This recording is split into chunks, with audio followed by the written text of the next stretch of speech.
All right, so as we were getting started with our barbecue journey, this was about 5.5 years ago. I was new into the barbecue world, had been doing some pop-ups, but still didn't have my pit that I needed. I was still on the waiting list. It was waiting to be built. So I was borrowing my friends' pits when I needed to do a pop-up or this or that, using my pit at my house, doing whatever I could until we got the 500 finally, which I'd been really dreaming about. I mean, it was the biggest moment for me, but back then when we were starting out. I mean, getting your first real pit, your real first offset smoker was just the biggest moment of my life, and I knew it was coming. So after being on the waiting list for about 6 months, pit arrives. Had a pop-up scheduled, maybe cooked on it about 2 or 3 times. My wife, Ashley, actually, she was out of town, so she was going up north for a girls' trip or something like that, and usually I'd have her to kind of keep me in line a little bit, and to help a little bit. But I was super exhausted because back then I was still cooking briskets overnight, and then right when the briskets were done, I was throwing ribs on, and then I was heading out to the pop-up, right? So I mean, if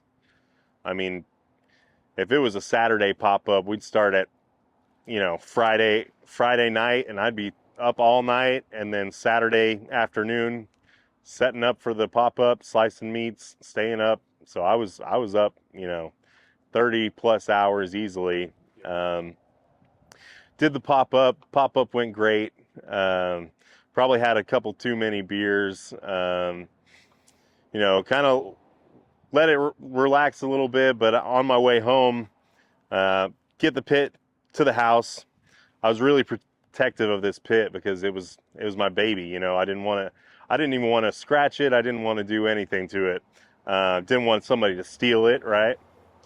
So we had a garage where this would actually fit in the garage. So I pull into the driveway. I go open the garage.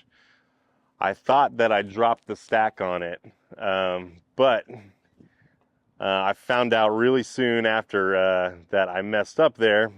So I hop in, I reverse it, and I'm backing up. And usually I'd have my wife or I'd have someone around to help me make sure I'm not doing anything or running into anything. But I was all by myself at that moment. And yeah, so I just step on the gas, try to drive it right into the garage, and I just hear a big crash. And that was the sound of this stack hitting my roof and bending all the way out, to where it's not functional anymore. I mean, it's a brand new pit I just got, spent all this money. Basically, the most money I have ever saved in my life was spent on this pit. Just bent it all the way back out. So yeah, hearing that crash against the roof was hearing my dreams just get shattered right there. So that was just getting this pit was probably one of the most exciting moments of my life, around that time, and followed by one of the most embarrassing moments after that, because I had all these pop-ups scheduled and I needed to get this pit fixed. The builder of this pit was a bit busy. He was actually building Moo's double 500s out there in LA,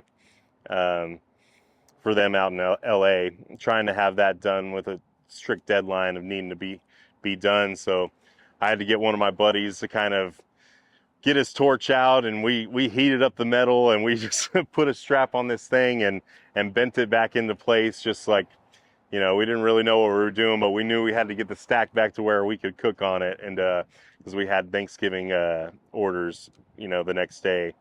Well, not the next day, but the next week. So we didn't have a whole lot of time before I needed to use it again. And so luckily, it all worked out, because you can see this pit is still working good. We've used it the whole time. It's got some bang, some crooked spots. The stack leans a little bit, but I guess it just gives it character. But I guess I kind of wish I preserved it a little longer than ruining it 2 weeks after I got it. So yeah, that was one of the moments for me, for sure.